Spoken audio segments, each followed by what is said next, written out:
Kennedy Carter now with 12 points off the bench. Caitlin Clark was down flat on the hardwood. Shindy Carter had just shoved the WNBA's biggest star to the ground. No play on the ball, no accident, just pure intent. For a moment, it looked like Clark might stay down. But here's the thing. She doesn't just take hits, she answers them. And when she does, she takes over. June 1st, 2024, Indiana Fever versus Chicago Sky. A game circled on calendars for weeks. The hype real, the stakes high, and the rivalry brewing from the moment both teams stepped onto the court. It was clear early on this wasn't going to be a clean game. The Sky came out aggressive, determined to knock Clark off her rhythm. But if they thought physicality would shake her, they were in. First WNBA meeting between Angel Reese and Caitlin Clark. The Fever and the Sky are underway at Cambridge. For a rude awakening. Right from the opening tip, Chicago wasted no time setting the tone, sinking a quick two-pointer. But Clark had an answer, without hesitation. She pulled up from deep and drilled a three. The other way, first in the league in fast break points. Clark connects on a deep three. Igniting the crowd and silencing the doubters. Both teams battled relentlessly, trading buckets, fighting for rebounds, refusing to back down. The game was deadlocked, neither side giving an inch. Then Clark made her move, not with a shot, but with a pin. To the Commissioner's Cup final. What a dish. Down the floor. Wallace, the finish plus the foul. Point laser pass, threading the needle for an effortless bucket. Pure brilliance. But Chicago wasn't about to let her steal the show. They hit back hard. The physicality ramped up, tensions flared, and the Sky leaned into intimidation. Clark stayed unfazed, letting another three-point bomb. They understand their impact and what it has done and how they are living out their dreams today. And right on cue. Fly to keep Indiana in the fight. Chicago pushed back, determined to match Indiana's intensity. But the buzzer paused the battle with Indiana holding a slim two-point lead. The message was loud and clear. They weren't backing down. The second quarter tipped off, and Clark wasted no time making her mark, firing another laser pass to set up an easy bucket and keep Indiana in control. The case and have allowed too much dribble penetration. Well, and it allows them. Oh, what a dime. My goodness, the pass from Clark. Momentum had shifted, and Indiana knew it. Locked into their lead, the Fever tightened their defense. But their predictable focus on protecting the ball gave Chicago an opening, and Reese working Boston. 6 to shoot. Carter flips it up and in. Kennedy Carter just so difficult. Carter took advantage. The Sky held their ground as the battle raged on. In the final minutes of the quarter, Clark found Mitchell for a clutch assist, keeping the Fever ahead as the score stayed locked. Here is Evans, the former Louisville star, out to Carter. Her three, off the mark, long board. Wallace to get ahead. Mitchell to the cup. The tension in the arena was electric. Neither team would break, neither would bend. By the time the second quarter closed, one thing was certain. Whoever wanted this one would have to earn it. By the third quarter, it was clear Chicago had something to prove. Indiana still led, but the Sky weren't just playing, they were hunting. Carter blurred past Clark for an easy two, and the intensity surged. Indiana from downtown has missed her last five. Carter just blurs by Clark, who didn't turn around, and an easy two for Kennedy Carter. Indiana fought tooth and nail to protect their lead, but Chicago refused to fold. Then, with 15... Boston, mid-range fake, the pull-up, short, the follow, no. Another chance, won't go for Boston. Loose ball, this time, it's... 15 seconds left in the quarter. Everything changed. Carter drove hard to the rim and nailed a shot as the crowd erupted, the Sky surging back, determined to make a statement. Carter stepped toward Clark and delivered a brutal shove, sending her crashing to the floor. The arena erupted. Mabry doubled off to Carter. Her jumper is good. Kennedy Carter now with 12 points off the bench. Her and Clark. I mean, that's clearly a foul which was called. The question is, will they call it Unnecessary. Kennedy Carter.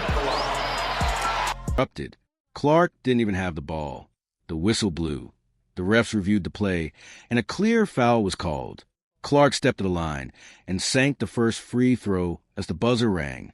One, and Clark goes to the line and hits the first.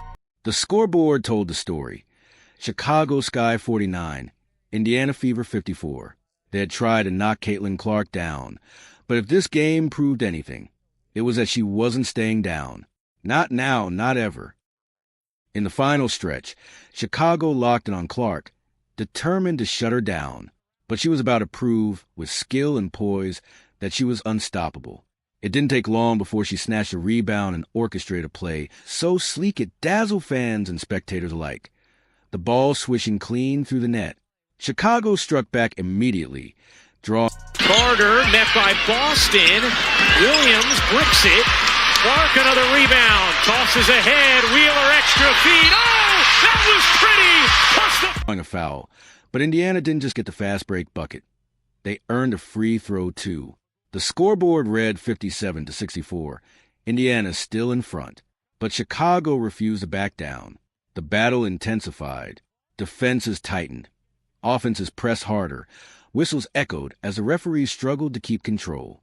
Through every shove, every block, every ounce of pressure, Clark refused to break, weaving through the chaos to sink another clutch bucket. By then, she'd racked up 11 points, 8 rebounds, and 6 assists. Still, Chicago kept pushing, with Carter sinking a two-pointer to close. Guarded by Evans. Clark. 6 to shoot. Backing down. Clark leans in and banks it home. An astute and composed. The gap. The momentum swung again as Chicago pushed for a three, and Angel Reese sent Clark to the ground. A blatant foul. But the referee must have been looking elsewhere. Kicking out. Carter a three. It is good. Kennedy Carter is elsewhere because no whistle came. Just shock and disbelief echoing through the arena. As the game wore on, the final 20 seconds arrived with Indiana clinging to a slim lead. Opportunity here for Chicago. Here is Carter. Kicking it out. Evans fakes the three, takes the two, and knocks it down. A lot of contact from Reese on Clark underneath. No whistle. Desperation set in. The Fever scrambled on defense, but committed a foul in the chaos. The crowd held its breath. This was Chicago's chance to tie the game. The tension was unbearable, but the attempt missed, and the arena exploded. Clark launched the ball skyward as the buzzer sounded, sealing the win. Indiana Fever had done it. Their first home win of the season. Despite the fouls, the physicality, the pressure, Clark stood tall and made them pay for it. As Indiana celebrated, Timeout, continue to communicate with her with what she wants. Mabry misses. Chindy Carter, who had bulldozed Clark in the third quarter, could only bow her head side To the backcourt for Wheeler. Someone's got to get to her. They can't. Wheeler trying to waste the clock. Up to Clark. Clark throws it up in the air. And Indiana has its first home win of the season. silenced. The final score, Indiana Fever 71, Chicago Sky 70. But it didn't end there. Carter's controversial foul on Clark was ruled flagrant, and in the post-game interview, Carter refused to answer questions. She later throws shade at Clark online, questioning what else Clark had to offer beyond three-point shooting. Coaches on both sides called the foul unacceptable. Clark, for her part, brushed it off, saying she turned to you a little bit. Yeah. I ain't answering no Caitlin Clark questions. Did she say anything to you? I don't know what she said. What'd you say to her? I didn't say anything. That's enough. She was used to physicality after growing up playing against her brothers. To her, this was nothing new. To make matters worse, Angel Reese was fined for skipping the post-game press conference, probably because she had nothing left to say. The message was clear. Caitlin Clark had done the talking, and the whole league heard it loud and clear. And with that, this unforgettable showdown came to an end. Clark didn't just Grew up playing the basketball with the boys, so like it's always been physical and feisty, and like that's what it is. And you got to find a way to hold your own. So it kind of reminds me of that. And then take the hits. She turned them into headlines. In a game fueled by intensity, fouls, and controversy, she proved that no amount of physicality could break her. What do you think? Did the game cross the line, or is this just part of the rivalry? Let us know in the comments. And don't forget to like, subscribe, and hit that notification bell so you never miss a moment of the action.